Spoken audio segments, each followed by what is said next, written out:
Benue under siege as herdsmen unalive over 500 in Agatu, Otupo, and Akpa. Benue State, the nation's food basket, is trapped in an endless crisis. Residents of over 200 villages now find themselves targeted on a daily basis by heavily armed herdsmen, reportedly cloaked in military camouflage. Daily Post gathered that over the past 3 months, the toll has been staggering, with 500 lives allegedly lost within 3 local government areas in Benue's South Senatorial District known as Idoma Land. Villages in Otukpo, Akpa, and Agatu local government areas are bearing the brunt, with reports of marauders butchering several locals, leaving many homes completely burnt down and numerous residents still missing. The perpetrators, however, remain elusive, with no one claiming responsibility for the heinous attacks, though local point fingers at Fulani herdsmen. The bloodbath continues to Agatu. Agatu, which enjoyed relative peace in recent years, has once again been visited with bloodbath extending to neighboring communities and local government areas like Akpa and Otukpo. The latest wave of violence that ravaged Agatu left communities like Ogomogbo, Ipele, Ejima, Okokolo, Olegomako, Olegoyilo, Nahem, Ocholaya, Abugbe, Ugboju, Odugbeho, and Olegobidu, decimated with numerous lives lost. What started as a mere flicker of unrest in Agatu has now erupted into a full-blown war, spreading to villages like Omogidi and Entekwa areas of Adoka in Otukpo. Idoma youth face armed men with limited resources. A local source revealed that over 700 armed men have surrounded Otukpo, Akpa, and Agatu villages with no security personnel in sight to challenge them at the moment.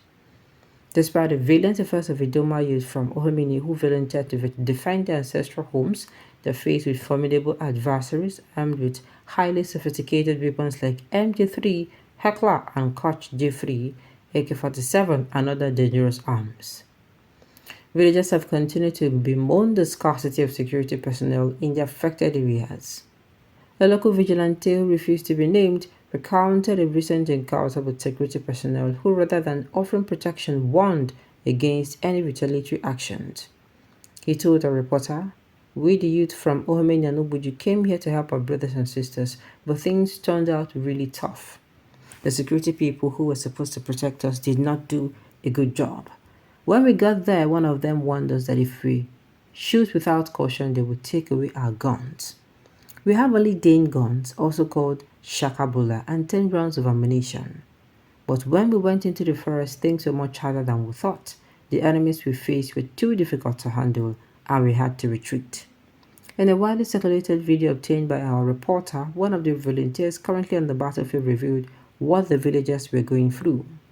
According to him, the attackers seemed to be on a mission to erase the Idoma community from the map of Nigeria.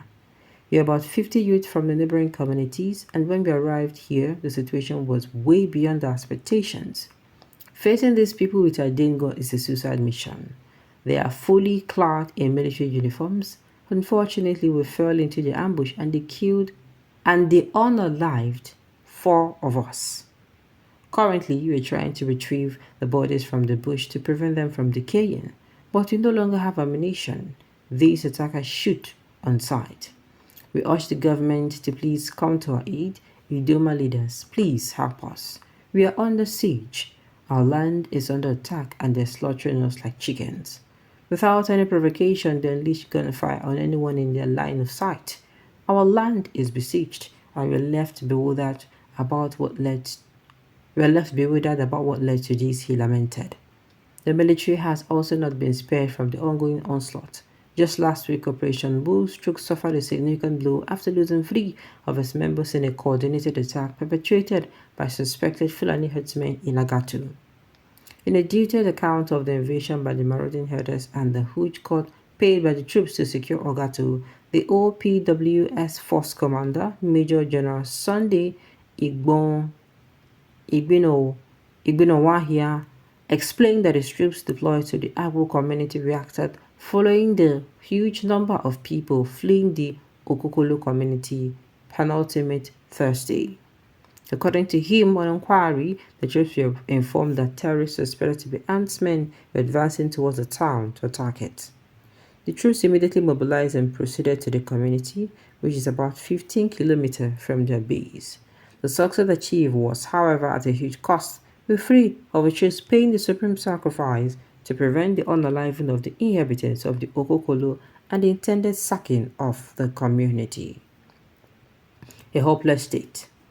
The Community Volunteer Guards, established in August 2022 under the leadership of former Governor Samuel Otom to enhance community security, find themselves grappling with helplessness in the face of the escalating war.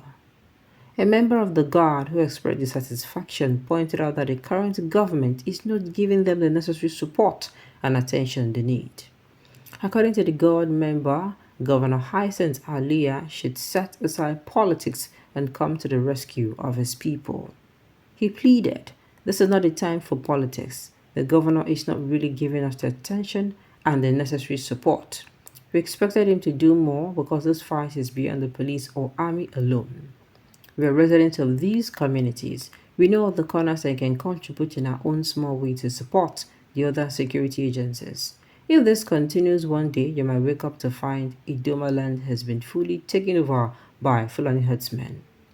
Worried over the worsening situation, the senator representing Benue South Senatorial District and Senate Minority Leader, Comrade Abba Patrick Moro, last week moved the motion on persistent attacks on Benue South communities and called on the Senate for quick intervention. Senator Moro, in his motion, decried the persistent attacks on his constituents by armed men suspected to be bandits and without a single arrest by security operatives.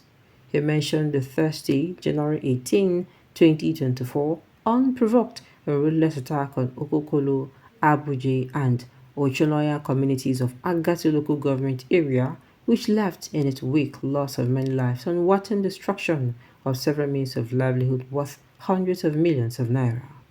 Meanwhile, the Doma Association USA, a social-cultural organization, has strongly criticized both the state and the federal government for standing by idly as the Doma land faces turmoil.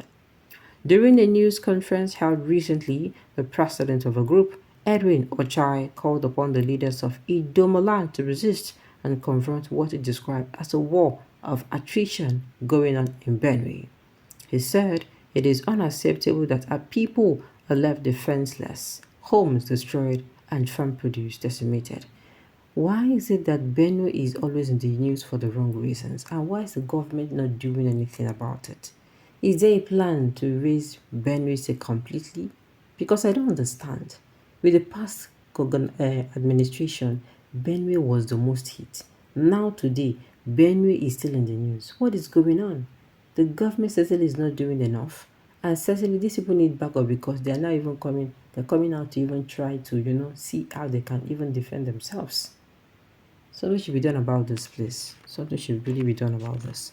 Alright, on this note, we have come to the end of the news. So thank you for tuning in to listen. Until I come your way next time, enjoy the rest of your day.